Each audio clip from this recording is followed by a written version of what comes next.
relative. It's a theory of relativity that is being played. In material world, relativity is expressed everywhere. So whatever statement you make is always relative. So love is better than a hatred. But love for Paramatma or consciousness is even better. And it starts becoming inclusive. As you go higher and higher, your vision keeps getting broader and broader. So at the consciousness, if you have a love for consciousness, of course your spouse or the person you used to love will be always there. Plus you will have capacity to love more other people. But still, there is a duality. You and the Paramatma. So ultimately, when you go into the higher states of samadhi, you even drop that. You disappear. And only one entity stays. And that is your state of observership. That you and Paramatma merge. And that's where the fulfillment of your Advaita state. So these are how states, these are how the step-by-step approach we can take. So follow the rules of the society, but think that that's not an end by itself. There is much more transformation can take place at your inner level. We haven't even started scratching the surface of what is potentially inside. And that can happen, with meditation. So everywhere you turn around, the same philosophy of materiality and the duality is being expressed. When the kid is there, like I said, the kid is told, you have to behave certain way so you can achieve this. Go to the teachers and teacher says, we have to have certain degree, so at least everything will disappear, but you will have your degree. The people will respect you for your knowledge. What is respect? Play of duality. You need other people to respect you. There is still no talk about expressing your spontaneity. The creativity which you're full of potential within you, right? So everything is still a business. You're doing something to expect something in return, so you'll never come out of the dual existence.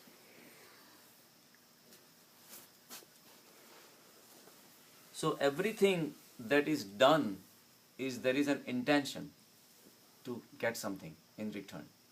Now, whatever is your object, it doesn't matter. Whether you are in a school, you ask the kids, say, what are you going to be? Oh, I'm going to be a doctor. Why? Because they make a lot of money. So ultimately, doctor is bypassed completely. Has nothing to do with what is he going to do with his doctorate degree, but his goal is to make money. And then I say that this guy is going to be the most unhappiest guy, especially the way the healthcare is going, definitely will. It's surprise, right? Exactly. Again, it's all relative because no other fields are making money right now anyway. So what is the purpose? You are doing something to get something. It's business. You find a partner. Why did you select this particular? Because he's pretty. Because he wanted to have a pretty face around. Again, the same thing. He wanted to fill up his coffer with something around that will make him look better or whatever, that I have this possession. So it's all about business. Same thing, people get tired of making money, now they want fame. Say, okay, now people have to recognize me because I have made this much money, this and that. So now I want to run for this election or that election, and then I'm going to be, again, trying to expand himself. So from nobody, he wants to become somebody to everybody. He wants to be in the whole world, should be talking about him. Never realizing at the nobody level, he was everybody. He is at consciousness level. So all this thing is a chase that we're going through. And a lot of places we may not even make it, but we keep trying and trying. That's why they say life is a beach and then you die. There is nothing there. There is no pleasure. Until you express yourself as what you are, there is no pleasure. That true pleasure, the true bliss can exist only from inside. And at that time, the dualistic existence is not necessary. You are happy for no reason. You're laughing for no reason. After coming from Bar Harbor for 48 hours, I tell you, we kept on laughing. And I was telling Ruku, I said, I'm laughing for no reason. Just me too. We had so much fun. So spontaneous fun, That inside, it just changes you from inside out. Where you dropped your ego. You were just one single mass of people hovering around with each other just for having fun. And yes, you can argue that because you needed those people, but something was more divine than that. It wasn't just the people. It could have been any other people too. But just that expression of joy was so much there. So I'm not No, comparing that's- that with... That's not real, just a bunch of crazy guys. I know, of course. We expected that from you because you were not there. Exactly. When you recognize yourself, isn't that the goal? He missed it, that's You why. happen to be crazy. Be smart. So the thing is there, the samadhi is that experience, that where you will be happy for no reason. You don't need anybody, you don't need another external situation, you just joy comes out of you. So that non-dualistic joy is the samadhi.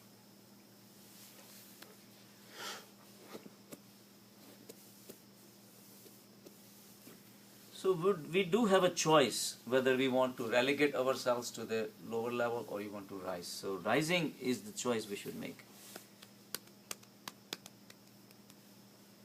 The thing is that we end up doing things that wins more fame, like I said. So people end up doing crazy things also.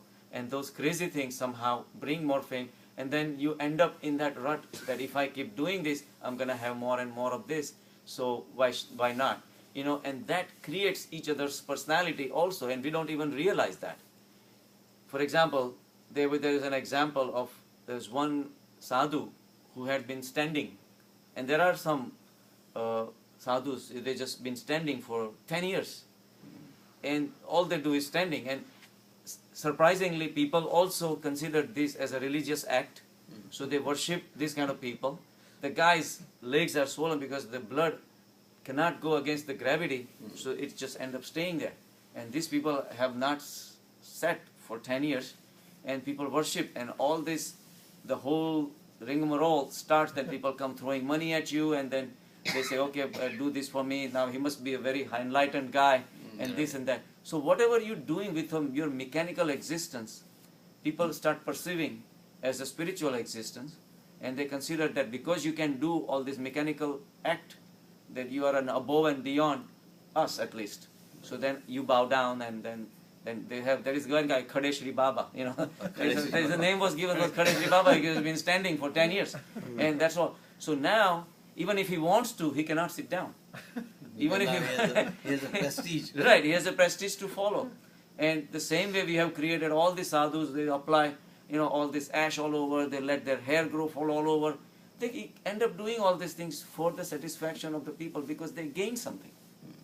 Rajneesh was saying about two Jain Munis, and very renowned Jain Munis came to his ashram. And before they came, they had to take a permission of their higher Muni, can we go? So the person who was in charge of the ashram, he says, you can go, but just keep it quiet. Make sure you don't hang out with Rajneesh, because Rajneesh did not have a good reputation. So Rajneesh says, here everybody dances, everybody shouts, and so you have to do it. Oh no, we can't do that.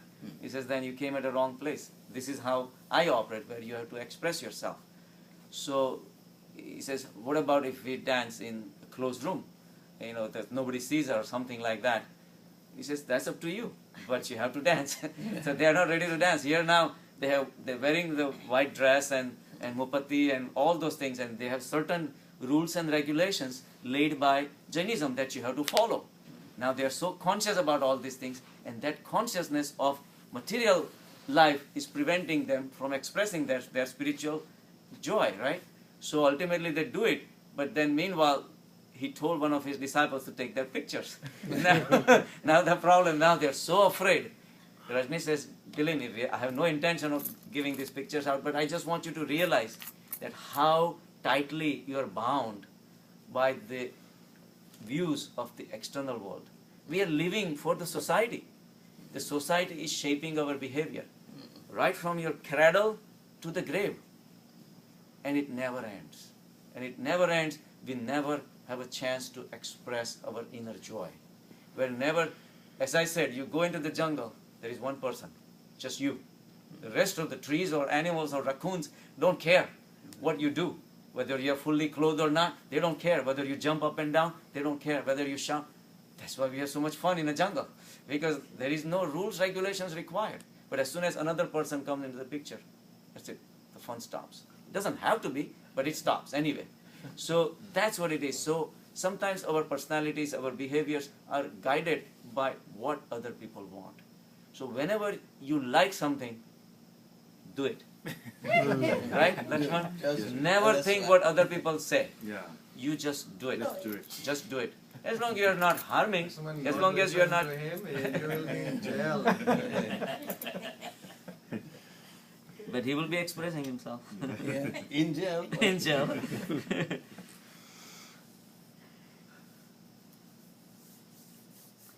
So the thing is, the life that we're living is a relative life.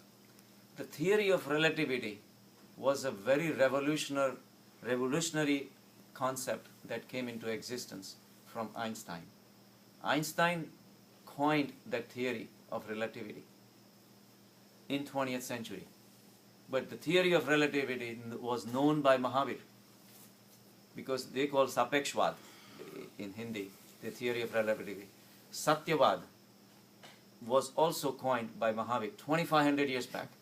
It was all at the philosophical level, but nevertheless it was the same thing. Now Einstein, of course, put a lot of hard work and explained everything on a scientific basis, that whatever our beliefs and our perception of the universe is on a relative basis. At what speed you are traveling decides whether the thing in the front of you is it traveling, is it moving or not. We both are moving at 300 and some thousand miles an hour, because the sun and because the earth is rotating the same speed around the sun. So we don't realize, so we think that something is steady. But think again, the senses fool you. So whatever we perceive of the universe is not what it is. So relativity was a very difficult concept when it came out. Very few people in the world could understand, because we were so locked in on our senses. That's whatever the senses were giving us the final picture, we were happy with that and we were believing in it, and that for us that was the total universe and nothing beyond that. That's when the Einstein explained that the space which looks empty is not empty, is a physical structure that actually bends, it moves, and it's continuously in a motion. So relativity is, that's what it is. Whatever you perceive is a relative. So whatever we speak is relative, whatever we act out is relative. So this relativity is just a way to explain the universe. So the relativity is like where you perceive anything, what is your state of mind, whatever is your sense at the spiritual level, whether you could living a total mechanical life, like I said, then you believe in karma theory and all these things. But when we don't believe, when you transcend the mind, you transcend the space, you transcend the time, then karma theory falls apart, because it's all based on time, your past and future and all these things. So relative experiences keeps you tied up in the dualistic world. So they say, like for example, because they used to ask Einstein, what does it mean, the relativity? So he would make a practical example. He says somebody had put you on a hot plate and there is a clock ticking right in front of you. You are sitting in a hot plate with 300, 400 degrees, and for you every second is like an hour. You cannot wait, so you have to sit here for 5 minutes, and 5 minutes is like several hours, because the clock is going too slow for you, because your state of mind says you want the time to fast go. But think of someone who is spending time with his girlfriend, and he really wants to have more time with the girlfriend. So for him, the time will just pass.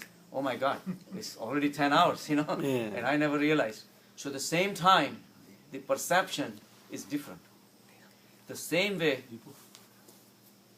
any experience that you have, it depends upon what frame of mind you are at. The same situation that brings you pleasure today may not bring you pleasure tomorrow. The same thing that brings you unhappiness may not be unhappiness for someone else. So happiness, unhappiness, sukh, dukh, all these are perceptions. And these perceptions have a relative existence. That's why I had discussion with my wife yesterday. He says, why some people are unhappy in this world and why some people are happy. I said, did you ask them whether they are unhappy or not? You are seeing it from your perspective, sitting in $1 million home, and there's somebody who has a small house. Oh, they must be so very poor and unhappy. She's But- judging.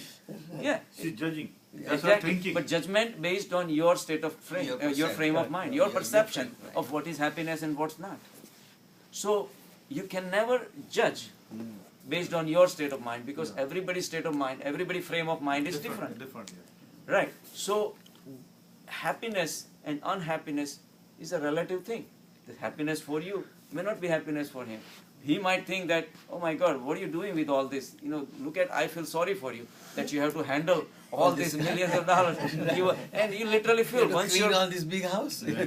once you believe in the spirituality, once you feel sorry for these people that they have to handle so much till they die, because now they have created a big monster, that yoga kshema, they will never come out of that cycle. For them, these people are unhappy. For these people are unhappy. And that goes on forever. And they're both happy. Or both unhappy. Apartment, you are unhappy. Doesn't matter. Whether you are a house, you are unhappy. Exactly. So in both ways, you are unhappy. Right. The thing is Or that happy. it's Or happy. Both It's- happy. the angle from which you look at the whole thing is what that Ah, I matters. feel very sorry for Bakul bhai. He has to handle all these millions. My wife always says that she wants Share house. your unhappiness. And when she get house, she'll be unhappy. Oh, I have to clean this, I have to clean Whatever, this. right. Apartment. So the idea is to change the focus, to change the frame of your mind. Because the frame of your mind, right now, we are in infancy. And we have to mature out. And that refocusing of the way we look at the whole world, not just our possessions, everybody's possessions and everybody's life and the whole material aspect, our focus will change. You will not necessarily feel sorry for somebody who does not have it. At the same time, you will not get, jealous of somebody who has it. It's just the happening. You will stop labeling each and every event as a good or bad. Because, again, it's a frame of mind. At what frame of mind you are to call certain event. An event does not come with a label. So, when you pass certain event, you're not going to say, you're going to keep missing that event. Say, oh my God, that event is gone, now I'm stuck with this. So you're bouncing back and forth with rag and a dvesh. So every Rag moment and- just happens. It just happens. You will be able to, and it's not a negative thing. It's not a boring life. It's actually positive, dynamic awareness that all these events are self-limiting. They are self-limited within the material world compared to the spiritual world. And to the point that even material world, the concept of material world is also kind of wishy-washy. It's a concept at the mind level. Mind is able to create these things, the duality.